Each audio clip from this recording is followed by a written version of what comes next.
I am resident of Collinwood for YouTube, Joel Staines. That is my buddy Butch Rosenbalm. We are here to review Star Trek The Motion Picture. Nice prop. That is beautiful. Very, very beautiful. This is directed by the legendary Robert Wise. Butch, do you know who Robert Wise was a protege of? Wasn't he with oh, not William Wilder? Who am I trying to come up with, Joel? Just go ahead and tell us. I'll give you a hint. He's my favorite producer Your favorite producer. and director, Oh. the, the legendary Val Lewton. Really? I did not know that. Val Lewton had proteges, and Robert Wise was one of them. By the way, Robert Wise directed Return of the Cat People. He was one of the directors of it. Screenplay by Harold Livingston. Story by Alan Dean Foster, based on Star Trek, obviously, by Gene Roddenberry. This movie is produced by Gene Roddenberry, starring the original crew: William Shatner, Leonard Nimoy, DeForest Kelly is here, James Doohan is here, George Takei is here. Holy shit! This is the biggest cast since the best television cast since House of Dark Shadows. Uh, so, Butch, when did you first see the movie, buddy? I hate to say this, but I really can't tell you. I know I did not see it opening weekend. I remember um seeing the ads in comic books, and of course, back that was what, 79, 78. Star Trek was on some channel all the time. So I mean, I knew what Star Trek was. Uh, I'm sure I saw it on TV sometime in the 80s. That's the best answer I have for you. Probably early 80s, because I remember um, being in the theater with Wrath of Khan. Uh, I don't remember Search for Spock. I kind of avoided, truthfully, Voyage Home, just because the one with the whales. But I remember going to see. Was excited to see five, and yeah, uh, and I remember I was cautiously like going to see six and loving it. So early to mid 80s is the best answer I have for you. I know exactly when I saw this. I saw this during the original Deep Space Nine run. I was watching Deep Space Nine. I saw it, and my mom said, "You need to see the movies," and she's right, and she was right. And I did see the movies, and I got past three of them. I said, "Mom, do I need to see any more of this?" Yeah, just watch it for the hell of it. So, by the way, music here is by Jerry Goldsmith. My mother and her mother were blunt. The release dates for this release date was December 7th, 1979. Budget 44 million. Box office $139 million. So yes, this made money. Lots and lots of money. Butch, how, as a fan of the original series, you've seen it, I've seen it, most of it. I've seen most of it. Also, I haven't seen all of it. So, how important was it to get the cast from the television series to come to the big screen? It was the continuation of Star Trek, really, Joel. You got the original series, which ran for 3 years. And then about roughly 5 years later, you got the one season of the animated series. And as I understand it, they started changing the way they did ratings, and they found out how popular Star Trek had been right after it got canceled. And they talked about bringing it back. They talked about bringing it back, and then there was this little movie that I don't think anybody's ever heard of called Star Wars, came out in Yes. '77. And Paramount's like, "Oh my God, we've got to get a science fiction movie out." And Gene Roddenberry had been writing scripts. He's got one. I think it's called Planet of Titans, which truthfully isn't very interesting. There's another one where Kirk and Spock go back to save Kennedy, and they come back and find out they've made things worse. And allegedly, that script ends with either Kirk or Spock up on the grassy knoll. Star Trek fans, we appreciate what Gene Roddenberry did, what he created, what he brought to it. Gene Roddenberry, however, had some Stan Lee in him, and he was always looking to make a buck out of it. Fine, you created this, you have every right to. And I'm slowly getting to answer your question. Sorry, I'm kind of coming around the long way, but Paramount decided, hey, let's make the. They were going to do a new live action series called Star Trek Phase Two, which there's books on. You can, if somebody watching this can just go type in Star Trek Phase Two and find out plenty of information. And Leonard Nimoy wasn't going to do it. He had some run-ins with Roddenberry. There was something about a rights issue where Gene was using uh, footage of Leonard's bloopers and did not get permission, which needless to say, Leonard did not like. So what they had decided is they were going to introduce a full Vulcan named Zahn, and that way they've got a backup. Finally, things get solved. Leonard Nimoy shows up. Towards the beginning of the movie, when they first leave, you'll see Kirk on board the Enterprise talking to a guy at I think it's Space Station Epsilon something. And there's this guy with the curly hair, and I forget his name. Not curly, but I guess wavy. That I forget the gentleman's name, but he was the one that was going to play Zahn, and that was kind of his consolation prize. He gets to play the commander of the space station that gets killed. That all being said, and I'm sorry, showing off way too much knowledge and being a little smug about it, it was incredibly important. Um, Yeah. and the reason I kind of tell that story that way, as I said, Leonard Nimoy didn't want to do it. Leonard Nimoy was doing okay. Uh, if you ever read William Shatner's Star Trek movie memories, he talks about there's two books of his that are really good, of his kind of autobiography. There's Star Trek memories, and then there's Star Trek movie memories. The period in between the end of Star Trek and the beginning of the films, so the beginning of this film, were kind of some rough years for Mr. Shatner. And so, and I think all of them had some trouble getting any roles because, Doohan would show up. Oh, hey, look, it's Scotty. Nichelle Nichols would show up. Oh, look, it's Uhura. It's Sulu. It's Chekhov. Shatner probably had the best, maybe not best, but had a good run. Probably, Nimoy was doing In Search of around that time too. Yeah. But getting the cast back,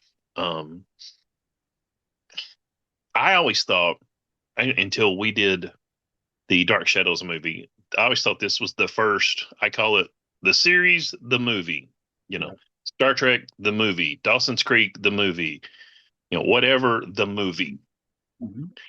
Um, I have since learned Dark Shadows preceded it, but to bring back the cast and make a movie, I think just shows how popular the original series was and how popular it became. I mean, it just kind of pervaded culture. And, I remember seeing those bumpers or stickers saying, I grok Spock. And for those that don't know, grok was a term created by the Grandmaster, one of the Grandmasters of science fiction, Robert Heinlein. Grok means you just understand something completely, wholly, utterly. And plus you have the rhyming grok Spock. So the original series had something that, in my opinion, none of the other series have. And this is not intended to be insulting or insulting or putting them down. But there was a good decade-ish from the end of the original series in this movie coming out. But there was no, there was other than the animated series, there was no Star Trek coming out. You had the James Blish novels, which started out as adaptations. those were kind of hard to find. My understanding, I don't remember looking in bookstores in 1973 because I only turned 4 that year. So to bring them back, to bring Shatner, to bring Nimoy, DeForest Kelly, everybody, the cool thing about Star Trek being a military, and yes, it's military. Don't I hate that question? Is Star Trek military? Yes, because you know they're explorers. Really, you don't send Jacques Cousteau to fight the Borg, and that's a no insult on Jacques Cousteau. Bringing them back to these roles that they had become beloved in. I think honestly, if they hadn't cut the deal with Nimoy and got him, I don't know that we would have ever got another film because for all the flaws of this film, we got him back. We got another shot at Trek, and it was important. And now you've got I don't even know how many series now. We're up to Starfleet Academy, and it's the juggernaut. It does not end. I mean, its popularity wanes and it waxes, but this was important. Getting that crew back was important. And this Star Trek, the motion picture, launched all of those, the series, the movie. Even in my opinion, even the reunion movies you started seeing, because I remember seeing Wild Wild West. I forget what they called it, but it was the reunion movie with Yeah. Conrad and the guy that played Artemis Gordon. His name is escaping me at the moment. It kind of kicked that off, or it kind of also rode the wave there. It showed there was money to be made in not just nostalgia. Yes, there's nostalgia, no doubt, but there's something to be said about bringing beloved characters back and giving them some new adventure. And you're like, hey, this is still pretty good. There's still life in this concept. So, in my mind, again, if you didn't have everybody, you may not have had the renaissance of Trek that we had, starting with this and then continuing to Next Generation, Deep Space Nine, and so forth. And I, as somebody who watched the Dark Shadows movie before watching the Star Trek movie, uh, um, really good. Both are really good. I think Star Trek for me of the movie because I had not watched all the original series. I watched some of the episodes, at least the first season and maybe some of the second. To me, like this was what this doesn't get enough credit for is really causing the '80s series to happen. I feel without the movies, I don't know if we get Star Trek: The Next Generation. Um, yes, please. Um, this movie is so good. I mean, you have literally Shatner's character, who's an Admiral James T. Kirk in this, the former captain of the Enterprise, but he's not running the Enterprise here. You have Stephen Collins, who, for those who may or may not know, he was the dad in Seventh Heaven, the TV series. So, just one. Great place. But yeah, this the fact that you have this movie and it's so good, and DeForest Kelly is always a delight. I mean, we know him from certain other movies like westerns. DeForest Kelly was all over genres, not just science fiction. And so these Leonard, you talked about Leonard Nimoy too. Leonard Nimoy, you're right. He was doing fine. He was in other movies. He was, doing television series. He, I know, Leonard Nimoy. I know some people say he was typecast, but I always feel he wasn't. Maybe I'm wrong. You might disagree. What's your thoughts on typecasting in general? Think, especially back then, 79, early 80s, it was very prevalent. Uh, especially if you didn't know, say, William Shatner or Leonard Nimoy or DeForest Kelly. I'm going to focus on them because I know their careers better. But the other four included. Um, it's still to this day, it's hard for me to not look at William Shatner and see Captain Kirk. It's hard for me to not look at Leonard Nimoy and see Spock. I remember watching In Search of, and I always kind of like to imagine that this was Spock narrating stuff out of the Enterprise's computer. And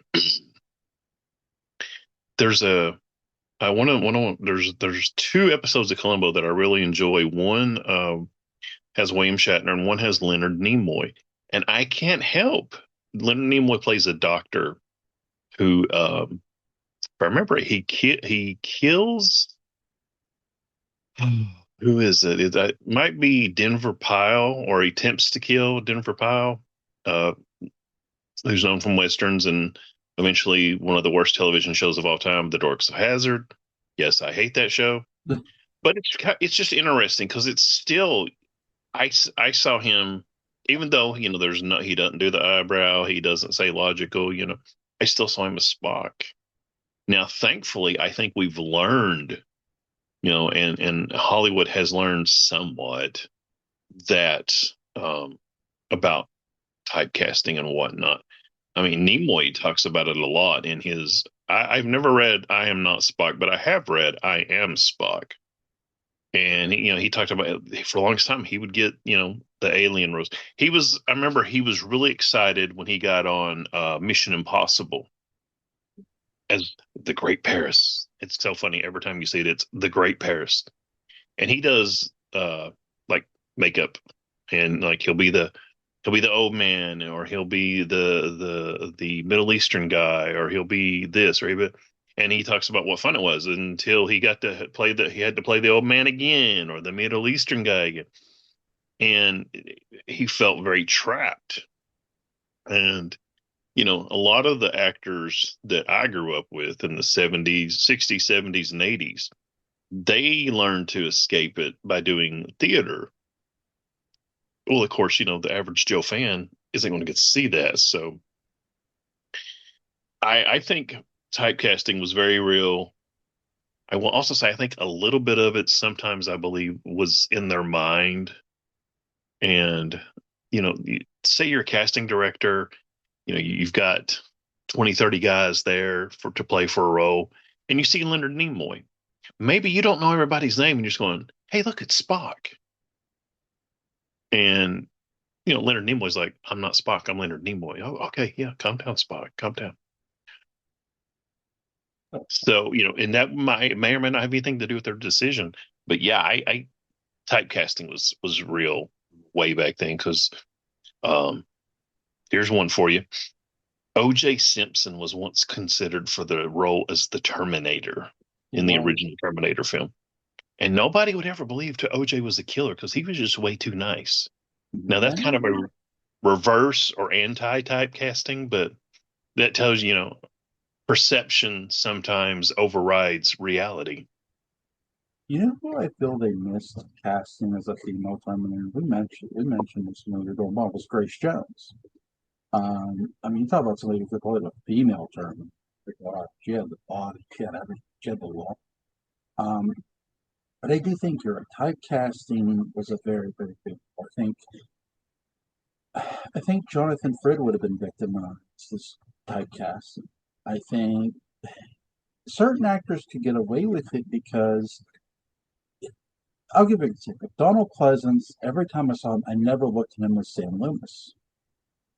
It's weird. But in fairness to Donald Pleasance, he had been over 1,000 movies, well over 1,000 movies by the time he did Halloween.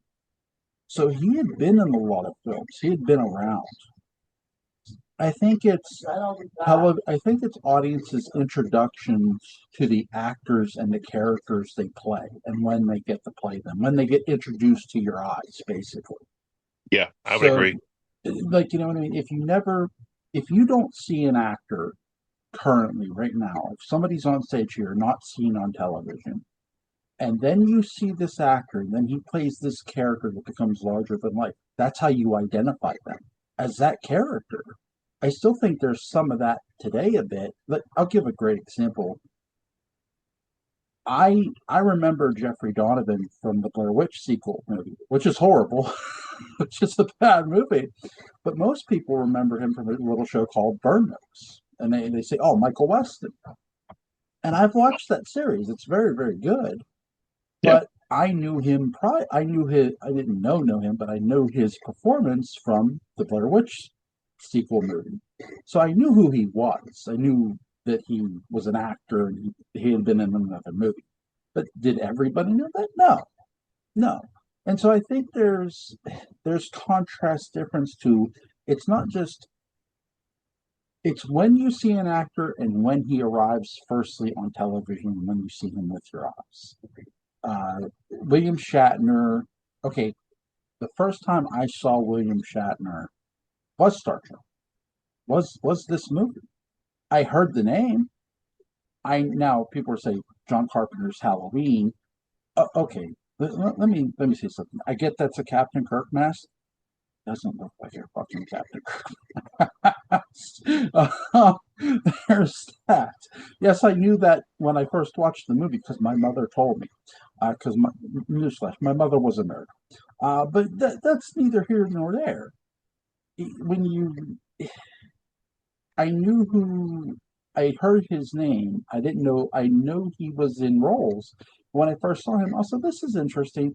And then I saw him on the Twilight Zone, and that really changed my perception of William Shatner because I'm thinking this guy is not just Captain Kirk. This guy has some range. You know what I mean? And then here's the thing: when I saw Leonard Nimoy in the remake of Invasion of the Body Snatchers, same thing. This guy is not Spock. He has, you know what I mean. But I do Yeah. think with earlier audiences and even somewhat today, it's when it's when you're going to see an actor and when the character they play, if it becomes larger than life. Jonathan, like for example, Jonathan, the other reason people only know him for the role as Barnabas is not because it was just huge, because really he only did so many other things from a film standpoint other than that. Like he did Seizure for I think I forget the director's name who did Seizure, but he was a controversial director. Oliver Stone. I think it was Oliver Stone's first movie that Jonathan Frid was in. But that's not the only movie he was in either. He did House of Dark Shadows, obviously. Again, it's just that's just my standpoint of it. Sorry for babbling there, but so this here, the original Star Trek television series, which Butch has touched upon, ran for 3 seasons from 1966 to 1969 on NBC. The show was canceled due to low Nielsen ratings. After the show's cancellation, owners Paramount Pictures sold the syndication rights. The series went into reruns in late 1969 and by 1970 had been sold in over 150 domestic and 60 international markets. The show developed a cult following, and talks of reviving the franchise began. The series creator Gene Roddenberry first proposed a Star Trek feature at the 1968 World Science Fiction Convention. The movie was to have been set before the television series showing how the Enterprise crew met. So that's interesting. Now, I did not know that much, did you? I had heard it, but I've also heard a lot of, let's say, legends about what things are about. I've heard that one off and on. Um, and after the somewhat poor reception of Star Trek Five, The Final Frontier, there was talk of doing a Starfleet Academy film where Kirk and Spock and McCoy all meet and just have Shatner, Nimoy, and Kelly at the beginning and the end. And it was decided as what became the Undiscovered Country would be done in place of that. Because we were coming up, I think it was on the 25th. Yeah, would have been the 25th anniversary. So yeah, I mean, it's come up before the talk of that. Mhm. Um, we kind of got to see that a new version of that in the those films that will not be named nor mentioned. So we won't talk about that. But we need to see another version of it now in the Strange New World series, where let's see, it's Commander Kirk of, I'll say the Lexington, I believe. Um, and Spock is already on the Lieutenant Spock is already on the Enterprise. So that kind of stuff's interesting. How did Kirk and Spock meet? How did they become such good friends? Um, I think it works better. Segue in the novels. Yes. This was when before we had home video. This is how we watched movies over again. You read the book. Uh, I don't know that I need to see that. I mean, especially where you've got a limited number of episodes in a show in a series, and you know say what you want about the original series movies, the first six Star Trek films. They avoided something that I feel like the next generation films never did. All the next generation films to me seem to be like big episodes or two-part episodes. And I never felt that way about any of the original series films, except for maybe this one, kind of looking back now. But back in the old days, it's like it felt like this was something big, that you needed to see on the screen. yeah. I think there's such a different like contrast of time. Like my era was very. I'm going to say this was very spoiled. we, we had the luxury of videotapes, obviously, of renting and yeah, yeah, Yes, I still have mine. yeah, yes. And I think we had the past. And what I mean by that is I've talked about my mother and my grandfather. Those people watched these things when they were younger. So I had the luxury of learning from them what those things were. It's important, I've always, and I'm going to say this, anyone in some ways, talk to your elders, talk to your grandfather, your father, your mother. Hey, what did you watch when you were a kid? Because that's something I'll always cherish from a memory that my grandfather taught me Westerns, my mother taught me horror, science fiction, yada, yada, yada. Those are things I became to appreciate of what I watch now and having the movies that I have and owning these. Star Trek, the same thing. Like I got into Star Trek because of my mother, of Deep Space Nine. I wasn't always into it until I watched Deep Space Nine. I came because it was very soap opera. Deep Space Nine was, in my opinion. So the movie here was I already mentioned that. Right? So the popularity of the syndicated Star Trek prompted Paramount and Roddenberry to begin developing the film in May of '75. By June 30th, he had produced what he considered an acceptable script, but studio executives disagreed. The first draft, which is the God thing, featured a grounded Admiral Kirk assembling an old crew on a refitted Enterprise to clash with a godlike entity many miles across, hurtling towards Earth. The object turns out to be a super advanced computer, which that's this movie. The remains scheming race who were cast out of their dimension. Kirk wins out. The entity returns to its dimension, and the Enterprise crew resumes their voyages, which was the basic premise. In scenes such as a transporter accident and Spock's Vulcan ritual were discarded, but later returned to the final product. Let's see, sorry, no. Paramount fielded new scripts for Star Trek II, the reworking title from the acclaimed writers such as Ray Bradbury, Theodore Sturgeon, and Harlan Ellison. Ellison, very famous.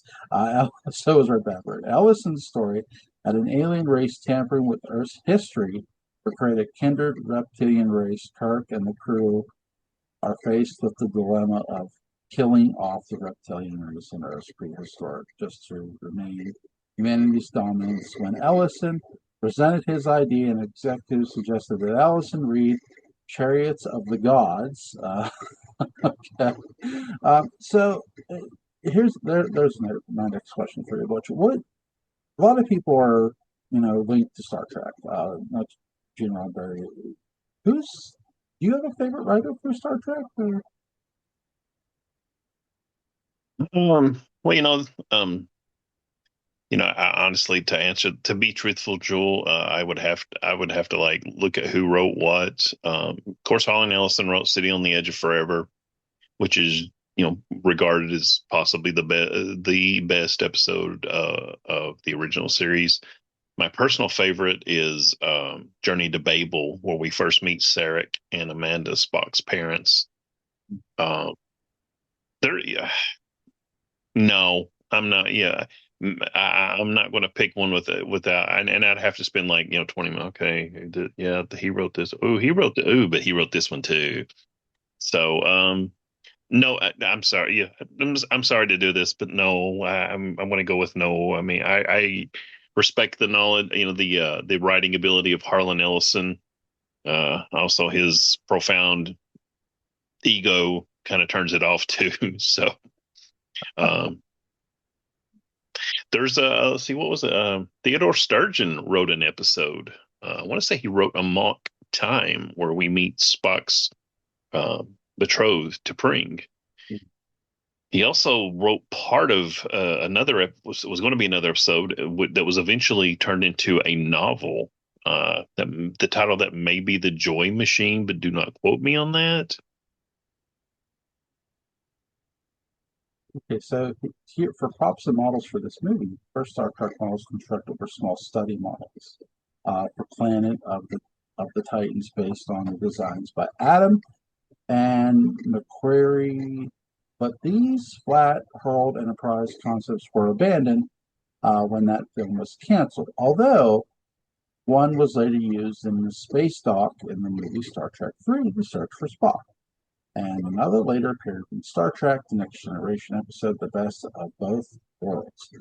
So, okay, let's get to this movie. Okay, so you have Admiral James T. Kirk, who isn't the captain of the Enterprise. The character Stephen plays is. So he eventually assumes command. Though this is a newer model Enterprise, obviously a more up to date model. Spock is brought on board, obviously, not a Nimoy's character. And of course, James T. Kirk convinces, we'll say, DeForest Kelly's character to beam aboard. Vince's, as Yeah, in, beam him up now. yeah. And classic DeForest. If you've ever seen Star Trek Enterprise, where Dr. McCoy says, "You want my skit? Adam scat over Space Boy," which is one of the best scenes with with the Android. My God, because it sounds just DeForest Kelly does a great job. That's what's so good too, the characters and their relationships. You're so familiar with them. That's what makes this movie so good too. It's not just the story; it's the interactions of the cast. What are your thoughts, Chris? Oh, agree. That kind of ties back when you were asking me how important it was to get all the original cast back, and thankfully nothing had happened, and they were all still alive and active. Mhm. You know, the one of my, let me backtrack just a second. One of my favorite things about the original series is the interplay between Kirk, Spock, and McCoy. McCoy is the heart, Spock is the brain, and Kirk is in the middle. You know, it's in a lot of the novels, and it's kind of in my head canon as well. He would let them argue because they were just saying what he was feeling inside, and then he could process it. And for all the crap that Star Trek Five deserves, I honestly, it's not that bad. It's not good, but it's not that bad. But my favorite scenes in Star Trek Five are the scenes with the three of them at the camp. They're on leave. They're camping at Yellowstone. Uh, the best scenes, I think, some of the best scenes in this movie are those three characters. Um, being those three characters. And we get there's one scene where Kirk says something, and McCoy leans in. He's like, "You're pushing Jim. Your people know their job." In a way, he's kind of a cross between I'm going to make a subtle reference here. The conscience of the king, and almost the fool of the king. He can say things that other people can't, and would get in trouble for saying to the captain. And that's Dr. McCoy.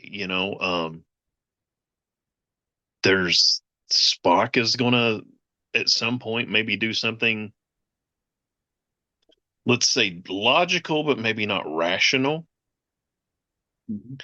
McCoy's gonna, get all up in arms about something, and Kirk's gonna go, he's gonna find the balance between them. So that, yeah, that's the best stuff, the stuff I enjoy because I'll be honest with you, Joel, I don't like this film. It's kind of boring. There's, I was going to do without my glasses, but I want to look something up. The VHS is the special longer version with 12 minutes of additional footage. 13 of those 12 minutes are as long glances of the Enterprise. Now, admitted this says A, but this is the refit. And I mean, the camera just goes. Now, Right. the average fan watching this film probably like, oh my God. Honestly, that's some of my favorite things about this is looking at the effects. Um, I've stated it before. I've said it to you. I've said it on these videos we talked about. The original Enterprise from the original series is my favorite fictional starship of all time. Yeah. There's two of them right over here. You probably can't see because I don't have the light on. It's beautiful. Nothing touches it for me. I mean, Yeah. heck, I'm wearing this on purpose. Yeah. But that the refit's not bad. I mean, for anybody interested, they had to do the refit because the model from the TV series would not stand up to the scrutiny of the cameras of movie cameras as opposed to TV cameras. But honestly, the shots I really love, and that's one of the reasons I was excited because when this came out, this was the first time this film ever came out on DVD. Let's see, this was supposed to have uh special beautifully restored director's edition of the original Star Trek movie classic. Features enhanced visual effects and a new sound mix supervised by legendary director Robert Wise. It's funny. This film should have been so much better. I mean, you got Robert Wise, he is pretty legendary. Yeah. Um, They Are Stood Still, West Side Story. I mean, he's made some really good films, and he knows his way around the sci-fi genre. But part of the problem is they were rushing to get this out. It had to come out. Uh, they say for Christmas. I think you said December 7th, Yeah. but for Christmas. I mean, it was a hard set date. And I know there was problems with the visual effects, and uh, I think it's in the Shatner movie Memories. Talks about the. Of course, this is back when it was literally on film. It was still wet from where they had, was splicing it together when they first shot when they had the premiere. So how you can, how much you say the budget was? Do you remember, Joel? You don't have This to look it budget, up. it's right here in front of me. Because Okay, I would never like retype in something because I'm lazy. Budget was 44 million, buddy. 44 million in 1979 is quite a bit of money. Yes, it is. And so they had a lot riding on this, especially Paramount. They wanted, they were like, "Well, do we have any science fiction we got it? We can get out." And they're like, "You got this one over here. You've been alleged. Some people have been allegedly trying to bring back." Yeah. So, it this movie should have been for 44 million. This is $1979.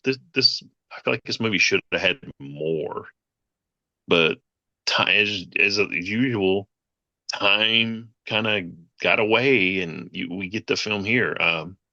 Our mutual friend Patrick, when They did a restored version or a new director's cut. I think it was maybe a year or two ago. We saw it in the theater. Now, thanks to a local theater, well, actually, what used to be a mall that's now closed. That when Star Trek Generations came out on a Saturday at like 8 o'clock in the morning, they showed at the time all seven Star Trek films in one day. So I got to see all of the original series in the theater, and not on release, but in the theater, and including Generations, of course. And it, it kind of interesting watching like Shatner's hairstyle change, Nichelle Nichols' hairstyle change, and looks change. But this was a hit. It did make money. It's a reuse of this of script. Kind of it's got elements of one called The Changeling, where we run into this former Earth technology that's been affected by unknown Yeah. aliens. Also has a little bit of the Squire of Gothos with Trelane, where they defeat them by sending him back to his in original place, I guess, his higher dimension. I we After we saw it in the theater, I was like, okay, how would I make this movie better? And I think part of it is I would show a little bit more what the crew was doing. We find out Kirk got bumped up to Admiral after the end of the original series because they came back and they were like super famous. They were rock stars. And so Kirk gets and Spock leaves Starfleet and goes to Vulcan to go to undergo the ritual of Kolinar, which is going to shed all his human emotions. If anybody's familiar with the term "more human than human," I used to always say "more Vulcan than Vulcan" when referring to Spock. But I would show a little bit more what's going on. And God, you've got Mark Leonard right there, the actor that plays Spock's father, Sarek, and this was I think he was, as far as I know, he was the first uh, semi-main, reoccurring, whatever you want to call him, actor to play three Mhm. three of the main races. He first played a Romulan on Balance of Terror, then he played Spock's father in Journey to Babel, and then he plays a Klingon here. The first three Klingon ships that run into V'ger that get destroyed. The one Klingon captain that is given the orders. That's Mark Leonard. That's Spock's father. It's like you've already got Mark Leonard there. You know why wouldn't? And I love his Sarek, so I would have put more Sarek and maybe even Amanda. I don't know what Jane Wyatt was available at that time, and show them a little bit and cut down because this movie is like it's like an hour and a half, and 79 minutes of it is the crew getting from one end of V'ger to the other, and it's just like, could you hurry up and get there? And make it a little more, make the resolution a little more interesting because we have, there's some actually, I think some of the great stuff with Admiral Kirk taking over for Captain Decker, Mhm. and they have, Decker doesn't like it, No. and I think you could have had a few more, not be insubordinate, not be, but nobody would think about it. You're now captain of the Enterprise. Oh wait, Kirk shows up and says, I'm taking over. Nobody is going to like that, and I think everybody would understand that. Haven't through the hey, this is going on, and Kirk looks at him and he goes, "Sir, it could use some pepperings. It could use some seasoning, a little bit of salt, as Doctor Pretorius might say." Yeah. Steve Stephen Collins is a good enough actor to sort of hold his own shot.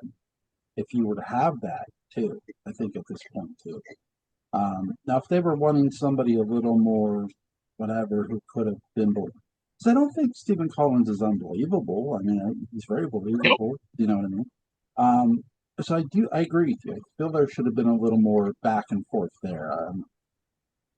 Dark Shadow, the House of Dark Shadows movie and Star Trek, this movie, uh, the motion picture, are guilty of similar things. They lean into nostalgia hard, very hard. I would say this a little more than House of Dark Shadows because, as I've described House of Dark Shadows to a mutual friend, to a friend of mine, John Philip Betancourt, House of Dark Shadows is Dark Shadows on steroids because it is. It's very fast paced. Its opening is very fast paced, and then it kind of slows down a bit when you get into the love angle between Maggie and Barnabas. It doesn't it doesn't exactly take them the series to a degree because the characters are playing the characters in name only.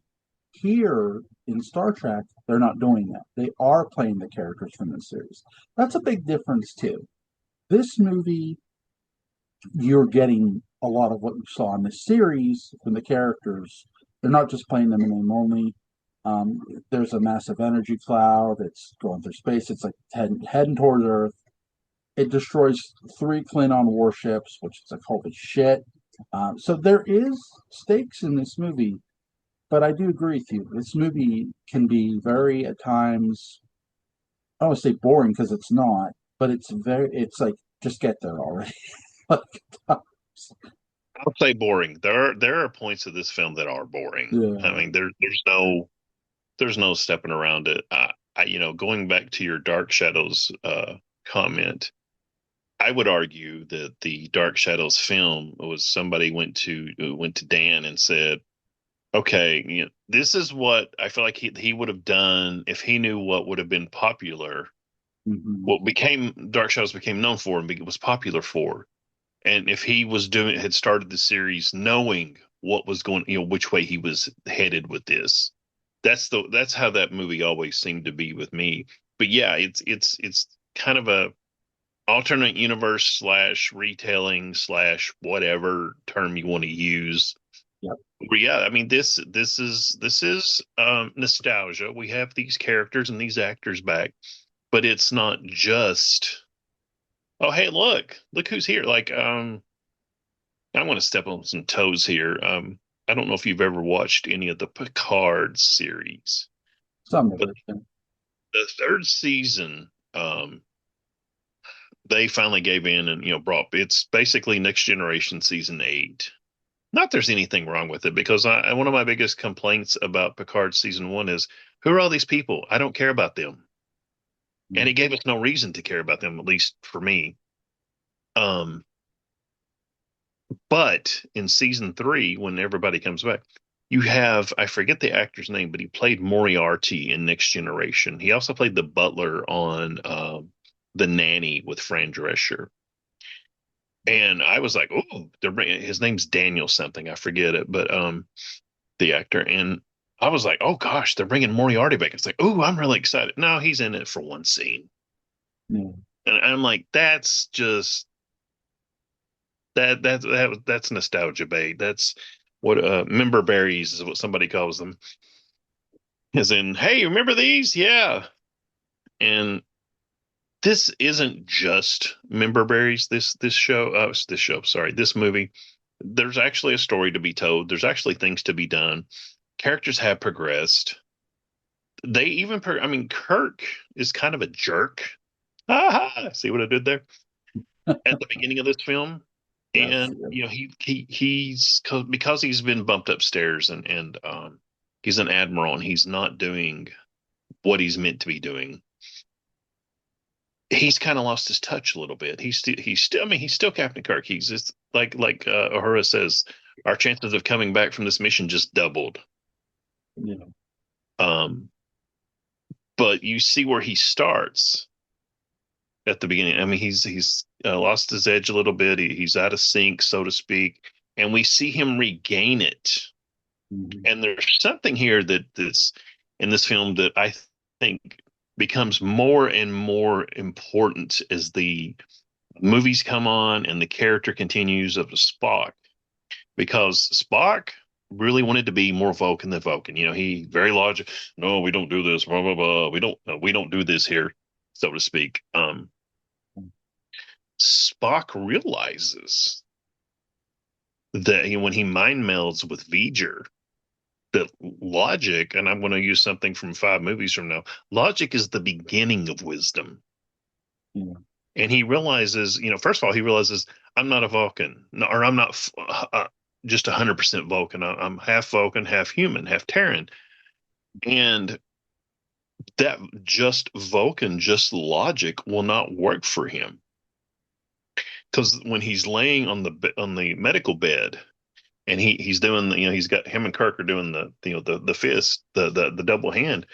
Um, he's like, Jim, V'ger can't understand this this touch, and it also kind of leads into that horrible Kirk Spock slash lovers thingy a little bit, but Spock realizes it's not just logic; he needs more. And after this, especially look at Wrath of Khan and search for not maybe not so much search for Spock, but going forward, Spock realizes he needs to take both of his halves and bring them together. And in my mind, this is my opinion. So, if you hate it, you can, email me and tell me how stupid I am, and that's fine. I don't really care because I'll ignore you. But this is the movie that helps him realize, hey, pure logic is not for me. I need more. And so it's not, this film, this appearance is not just, hey, look, we got him back. Now, unfortunately, because you have the arc with Kirk and you have the arc with Spock, and Kirk, Spock, and McCoy really were the three most popular characters of the original series. Unfortunately, Scotty, Sulu, Uhura, and Chekhov all kind of get shortchanged. And I will quote Patrick again. And in the three Star Trek films that will not be men, Star Trek 11, 12, and 13, Sulu, Uhura, Scotty, and Chekhov all get interesting things to do. It's not just the Kirk, Spock, and McCoy show. And that's something else I feel like this film kind of fails at a little bit. That's something, I was going to say something about next gen movies, but I've already smacked them around enough, so I'll leave them alone. But it's not just nostalgia. There's arcs. The characters start here and they do progress. Maybe not as much as you want, maybe more than you realize, maybe not as much as I think, but it's not just, hey, here's another episode. There's important things going on here. I feel Star Trek 2 is the better movie than this. Yeah. Like by far. It's not even close. But I don't, again, we don't get that, that movie. We don't get that movie if we don't get this. I think we're, Yes. with this new, I agree with everything you just said. Like, you see Spock have that realization in this movie. Um, Very much so. And though this movie can be a bit slow and long, I don't, again, look, my favorite Western is slow, is very long. Once Upon a Time West is not a short movie. So I don't mind, like, a movie sort of going along and focusing on characters. That's fine. Oh yeah, that's fine. And focusing on effects is a bit much. Yeah, I think they took the wrong lessons away from Star Wars that you can yeah, like. I mean, the opening scene in Star Wars, you have the Rebel cruiser go, and then the Death Star, or not the Death Star. I'm sorry, the Star Destroyer goes and goes and goes and goes, and it turns, and you get a great shot under the Star Destroyer as it comes out, and they spent a bunch of money to make a new version of the Enterprise, so by golly, they were going to get their money's worth, and that's and look, I'm a nerd. I'm a Star Trek nerd. I'm well, um I don't mind that too much, but then all the effects in V'ger, in my mind, man, you could throw that crap out, half yeah. of it. It um, I don't want to say cut this movie down to like an hour and 15, but that would really help. The pacing of this film is really, really bad. Now it's funny, I'm kind of bashing it a little bit, and I keep pulling up all these different versions I have of it on various digital and not so digital media. If anybody's interested, this is the Complete Adventure Director's Edition, 4K, blah blah blah. It's still kind of boring, but you know what? I still have it. I don't know if they bring out another one, it's like, oh, okay, I think I've got enough. But this is the one that starts it. If we don't have this film, and it's not the blockbuster Star Wars was, what they now call Episode 4. I keep saying Star Wars. That Episode 4 to me will always just be Star Wars. But anyway, it wasn't the blockbuster that was. But this film did make a lot of money, and they're like, "Hey, this franchise is still alive." And, and all movie studios are in the business to make movies and to do what? Make money. And this made money. Uh, Paramount, I think sometimes Paramount had franchises it was embarrassed about. Star Trek being one of them, Friday the 13th being another one. Mhm. But they made money, so they kept making them. And Star Trek got luckier than Friday the 13th because each time they made a Friday the 13th, they gave the film crew less and less money in each Friday the 13th, and they still kept making films. But you won't have, in my mind, I Roddenberry might have got Next Gen off of the ground, but I think the original series movies Mhm. happening and for the most part doing well. Mhm. Um, that really helped to get that going, and you don't have everything that follows Next Gen, Deep Space Nine, Voyager, Enterprise, the movies that shall not be named, um, Discovery, Strange New Worlds. I feel like I'm missing one in there. Oh, the Lower Decks, Yeah. Starfleet Academy, Prodigy. I mean, so whatever your feelings and whatever my feelings about this film is, to have this franchise that, you can pick and choose what you watch, what you like, go for it. You don't, in my mind, you don't have it without this film. And um, I think, myself leading the way, because like I said, I know I've kind of bashed it a little bit here. Um, we need to sit down and thank all these folks for doing this because without it, think of what we lost. You would have lost. Yeah. Yeah, you wouldn't have Next Generation, you wouldn't have Deep Space Nine, you wouldn't have Voyager, you wouldn't have a lot of these series that you've got, you wouldn't have gotten at all. Because the movies were still going on when Next Generation happened. And for Roddenberry to literally sequel a series while the movies were still going on, holy shit, ballsy, you know.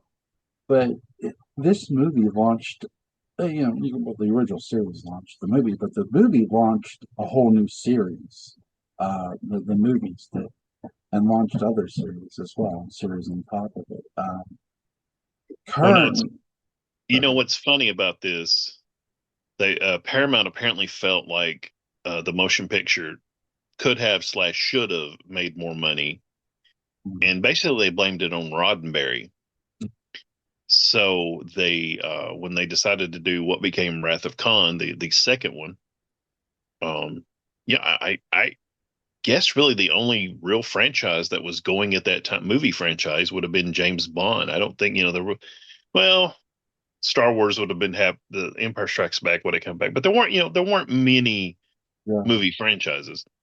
So when they brought Bob Justman and Nicholas Meyer in to do what became Wrath of Khan, they Gene Roddenberry basically got pushed up to producer, and I remember reading again, probably in Shatner's movie memories.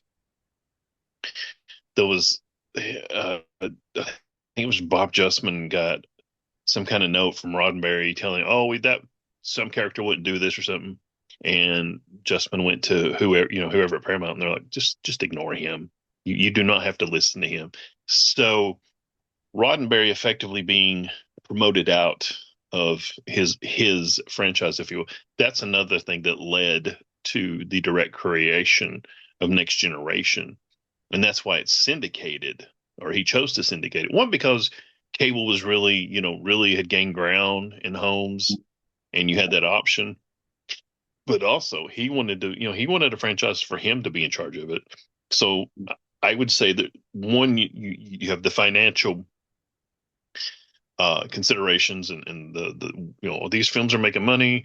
Maybe we can make a new TV show. Oh, look, he's got an idea. But then also you have Roddenberry being a little understandably upset for being pushed out, and he decides, screw it, I'm going to make a new Star Trek, and I'm not going to have any of these characters. Yeah. What's your favorite scenes from this movie? Um, let's see. The one I mentioned, one of the scene with Kirk and Spock Mhm. in the medical bay after Spock comes back from mind melding with V'ger. Any scene with DeForest Kelly, Yeah. because I mean he's not in a whole lot of scenes, but the scenes he's in, he's either hilarious or he's the proverbial only one that's got any sense at times. Um, for those of you that are big fans of Next Generation, you can see the beginnings of Riker and Troy with Decker and Elia, Persis Kambata character. um, something that always gets me. You have Elia, and you see this love affair between her and Decker, and then her character's killed. And I know Stephen Collins apparently did some questionable things later in life, but I'll say he does a really good job of showing Decker's pain and having seen, his former lover being basically killed in front of his eyes, and then has to interact with something basically resurrecting her corpse. I think that's something that doesn't get mentioned a lot, because I mean, you can tell. Oh God, think about that for a second, Joel. Somebody kills your wife and then reanimates her, and you have to interact with her. You're probably not going to have a real good day doing that. So I think that's something that's in there that I really like. I do think the ending is a little pat, shall we say? Yeah, it Oh, is. let's we got rid of Decker, you got rid of these new characters. But, and I do like when Shatner, or excuse me, when Kirk says, um, list them as missing. Yeah. Um, Gene Roddenberry put forth years later, after Next Gen hit, that he thought, or maybe he just put the idea out, that the planet that V'ger finds and is modified by is the Borg homeworld, Yeah. and which made me think later the bonding of the Ilya probe and Decker into one sort of higher being, if you will. Maybe that was the beginning of the Borg assimilating people. Yeah. Yeah. So, um, that's honestly, that's about it. I mean, this really, to me, isn't a quote scene No. film. You know, there's the Nimoy has the great uh dead man walking lines in Wrath of Khan. Ship Mhm. out of danger. I have been and always shall be. I mean, if that don't choke you, you're like, and then Kirk just sliding down that glass, and there's others. I love in Star Trek 3 when they kill Kirk's son. Spoiler alert. Yeah. Yeah. And he's acting, and he's stepping back, and he actually in real life missteps and he falls. That was not intended, and they left it in because that is such a real reaction. And he's just like, Klingon bastards, you've killed my son. Yeah. That's, that's that right there is one of Shatner's best acting moments, I think, in Star Trek. Maybe not I, I, I will always say his best acting moment, best Kirk scene ever. But you have to watch the whole episode to get it. A Mhm. city on the edge of forever. Yeah. At the end, after they go back in time, he falls in love with Elizabeth Taylor, Mhm. and he has to sacrifice her. And McCoy's like, "Yeah, you know what you did, Jim?" And Spock's like, "He knows, Doctor, he knows." And then they come back, and Uhura's like, you know, she's like, is everything okay? And he just, you can see every range of emotion on Shatner's face in that scene. And Mhm. to me, again, I'm reading into a little bit, but he pulls it. He's like, let's get the hell out of here. And to me, there's a guy that is just bursting. He wants to cry. He wants to yell. He wants to scream. He wants to hit something. He wants to run away. And he's straining to hold it under control. And I'm sorry, I've totally got off track there with that, but that's my favorite scene of his as William Shatner as Captain Kirk. No, that's fun. My some of my favorite scenes. I don't mind the V'ger stuff as much. I don't mind that. Stephen Collins' character. I do agree with you. I would have liked more of an interact, well, more heat between him and Kirk. Um, Now here, Weiss asked Harold Mickelson to be the film's production designer, and Mickelson was put to work on finishing the incomplete Phase 2 sets. He begun he began with the bridge, which had nearly been completed. Mickelson first removed Chekhov's new weapon station. Oh God, I'm gonna butcher this word. And similar plastic bubble grafted onto one set of the bridge wall. The first new sets for the Phase 2 were constructed beginning July 25th, 1977. The fabrication was supervised by Joseph Jennings, an art director involved in the original television series, special effects expert Jim Rugg, and former Star Trek designer Matt Jeffries on loan as consultant from Little House on the Prairie. When the television series was canceled and plans for a film were put into place, new sets were needed for the large 70 millimeter film format. So there you go. Um, my favorite sequence is obviously when McCoy comes aboard the ship and just cuts promo. Just a minute, Admiral Sir. Sir, yeah, that's right. Our words, they drafted me. And Yes. he is so angry. He is so pissed. And why is something we don't understand I mean, it, I it, I grew up wanting to be McCoy, at times, just the guy that can say whatever he wants. I think I mentioned it, but if I didn't, I'm gonna say real quick. Phase two, after the success of Star Wars, they talked about bringing Star Trek back as a series called Phase Two, yes. and then it was decided, no, let's make a movie. But what would have been the pilot of Phase Two was at least a version of this story. Hmm.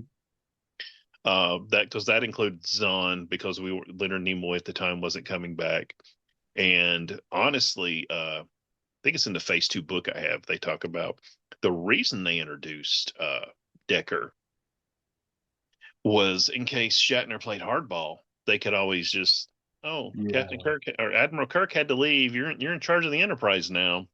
Hmm. So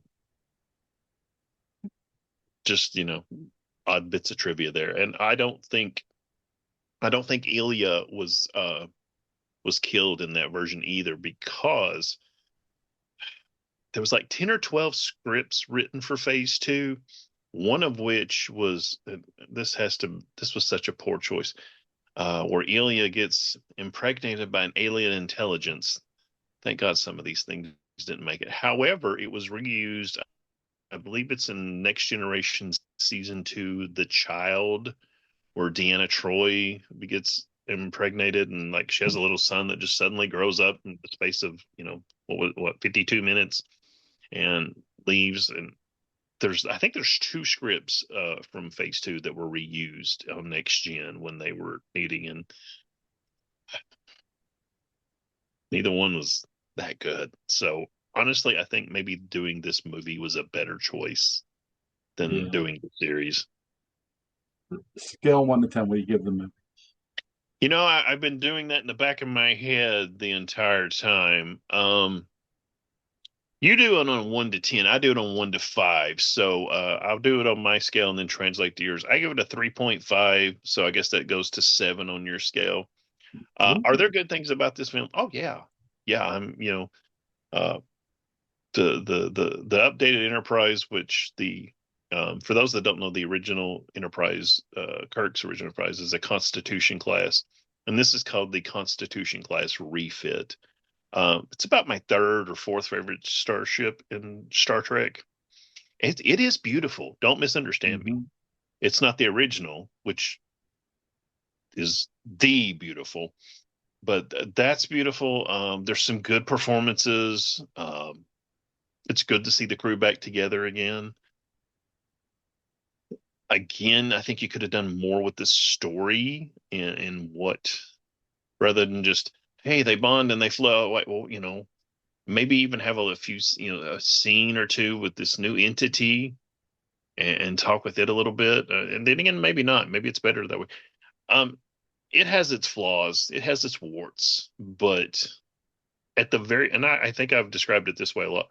It has its flaws and its warts, but every Star Trek film, excuse me, every Star Trek fan has to see this film at least once to appreciate its place in history and what it did for the franchise.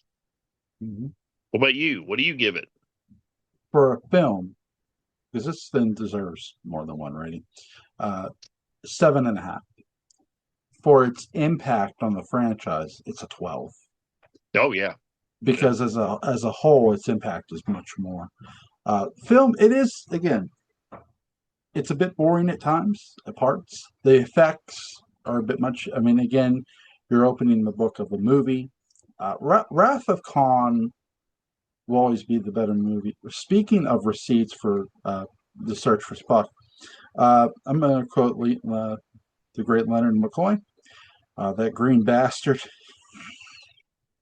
Finally got his revenge. That's finally got his revenge. So I do think, from an importance level, this movie should be on a mantle because it is important for that sense for the future, what became the future of the franchise. Um, I do wish one day this happens to Dark Shadows, that we get that to re-secure the future of Dark Shadows. I don't know if we ever will. So I have no more questions, sir. Is there anything you want to add before we get? Let's see. Let's see. Which of the first six with the original crew, Okay. all the original crew, which of those is your favorite? And of all Star Trek films, which is your favorite, if it's something different? My favorite, my favorite film. People are going to crucify like of the original films. When you get into the whole Star Trek movies in order, Wrath of Khan is the best. Okay. This is I put this number two, even though it's only a seven, because of its importance. Um, I when I was in school, again, we grew up in different eras, you and I. I was in school when the Next Generation movie was coming out because the big debate when I was growing up was always Kirk or Picard. And well, you know what movie came with that. So that was one of the biggest debates. Yeah, there you go. In my time growing up, so which was just crazy. But yeah, I love that movie. It's a lot of fun because that's nostalgic too. That movie that I just mentioned. Generations? Yeah, Generations is it's very nostalgic, but I watched it as a kid, and I always feel I still watch it today in those eyes. it's so much fun as a film. Yes, it did. You're welcome. Uh, so now, when you talk about the original six, if you're talking about the original six cast, like the characters, um, McCoy's the man. I mean, he's the shit. Um, but I always had a very, very, very soft spot for the oh my God, Aurora. Okay. Yeah, Aurora, very beautiful woman, very beautiful, very talented actors too. So Great singer. yes, absolutely, absolutely. My favorite of the first six is six. I actually like six over Wrath of Khan. I Ooh, won't say it's a better film. I will say it's my favorite over Wrath of Khan. very Uh, good. Wrath of Khan is probably the best Star Trek film of all time. And I will also stick with six as my favorite over all of the. And I hate to say this, there's 14 Star Trek films. Mhm. Joe, I don't know if you know that. There's six with the original crew, four with next gen, the three that shall not be named. And if you're wondering what number 14 is, it's this stupid Sci-Fi Channel week of the film of the week that they call Section 31. Oh my God. Oh Yeah. my God. It is it took me 3 days to get through that film. It's that bad. And I love Michelle Yeoh, like most people with sense. She's a great actress. She's fun. She plays a really interesting character in Emperor Georgiou, and I couldn't care less. I mean that. Oh God. Oh God. I would rather watch. I've never finished Discovery. I've tried Discovery. I've tried Discovery, and I can't get. I would rather be forced to watch more of Discovery than to ever watch Section 31 ever again. It's ugh. So there, any uh, sounding like the old man I am. Anything after 10 is not worth watching. Uh, I watch Generations from time to time, but I'll tell you something. I stop it just before Kurt gets killed, and then I don't finish it. Yeah. So that way, I I just don't. If you're setting out to kill Kirk, and that's fine, I can accept that. Mhm. I don't like it, but I can accept it. First, you have him shot in the back. Okay, I get it. Maybe you're trying to do even this great legend can be killed just like anybody. Yeah. Still horrible. Then they go back and you know then they do. I don't know if it was an intentional pun. Instead of captain on the bridge, it's bridge on the captain. That's not any better. No. Like if you're going to make a movie about the death of Kirk, first of all, could how do you not have him on the bridge of the Enterprise D? He doesn't have to be captain of the D, Hmm.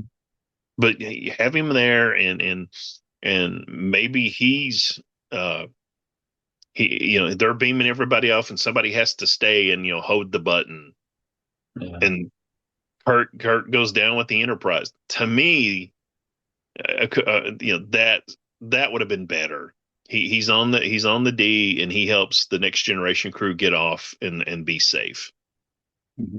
To me, that's how Kirk should have died, not shot in the back or have a bridge fall on him. It's just like Ron Moore, guys, you guys are better writers than this. What I don't I don't know. I always felt like in the next gen movies they get resented, and in the next gen episodes they resented having to bring the original series characters in. Except for maybe McCoy, he got off easy because he was only in for like 5 minutes. But the Scotty episode relics, the one with the Nimoy with Spock, with name of it's escaping me at the moment. And but think of this. But let's say this about good old Star Trek: The Motion Picture. We wouldn't have any of that without this film.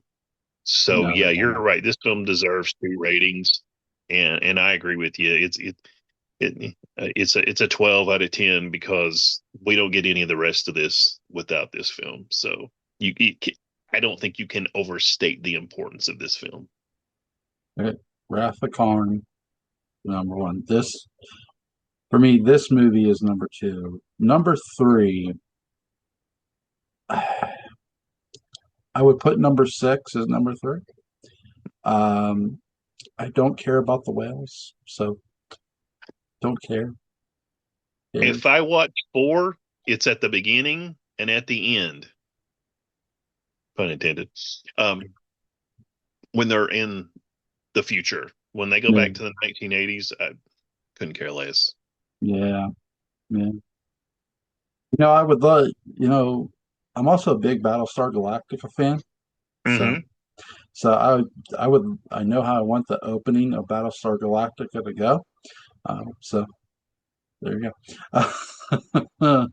Which is the Scions hunting down Starbuck and Starbuck shooting their ass like in a Wild West duel. Straight up. No shit. Yeah, Mm-hmm. yes, yes, yes. The classic robots, yes. The toasters, that's fucking right. The, uh, but this has been a lot of fun. Yes, I'm doing this movie tomorrow as well. Uh, that has been my buddy Butch Rosenbaum. I want to thank you, obviously, for your time. I'll hit you up sometime next week for our another Western, which is the Big Country. But that has been my buddy Butch Rosenbaum. He is a huge Star Trek fan. Butch, I want to thank you for your time, man. I appreciate it, Joel. Thank you for inviting me. I wish my schedule was a little bit different and I could do more of these. No, So I understand. we, we may have to wait a while on that next one. Yeah. But yeah, thank you very much. I appreciate it. It's fun as always, and it's funny. I want to tell this for everybody. I know I told you this last night, but before we were recording, when you asked me about doing this before I knew what it was, and I was like, you were like, you want to do another video tomorrow night? And I'm like, crap. I don't know. Have I seen it? Do I know enough about it? Is this something I can talk about? Star Trek the Motion Picture? Oh, hell yeah. I don't have to do nothing for this other than show up and open my mouth.